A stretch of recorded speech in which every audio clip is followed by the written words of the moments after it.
તો જે આ પુરસ્કારની જાહેરાત કરવામાં આવી છે, એવોર્ડ્સની જાહેરાત કરવામાં આવી છે, તેને લઈને જ વધુ જાણકારી લઈશું અને કોને કોને આજે ખેલ રત્ન મળવામાં આવનાર છે। ચિરાગ શેટ્ટી બેડમિન્ટન માટે તેમને આ ખેલ રત્ન મળશે।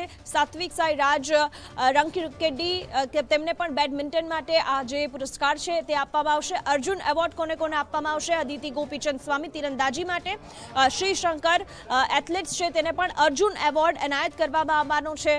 પારુલ ચૌધરી તે એથ્લેટ્સ છે તેમને અર્જુન એવોર્ડ મળશે। આ સાથે બોક્સર મોહમ્મદ હુસામુદ્દીન તેમને પણ રાષ્ટ્રીય ખેલ પુરસ્કારોમાં અર્જુન એવોર્ડ એનાયત કરવામાં આવનાર છે। ત્યારબાદ અર્જુન એવોર્ડ કોને કોને મળવાનો છે?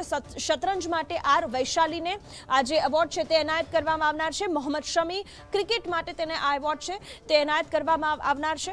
ગોલ્ફ માટે દીક્ષા ડાગરને અર્જુન એવોર્ડ આપવામાં આવશે। તો હોકી માટે સુશીલા ચાનુને પણ અર્જુન એવોર્ડ છે તે એનાયત કરવામાં આવનાર છે। આ સાથે પવનકુમાર કબડ્ડી માટે તેમને અર્જુન એવોર્ડ આપવામાં આવનાર છે અને ખોખો ગેમ માટે નસરીનને અર્જુન એવોર્ડ એનાયત કરવામાં આવનાર છે।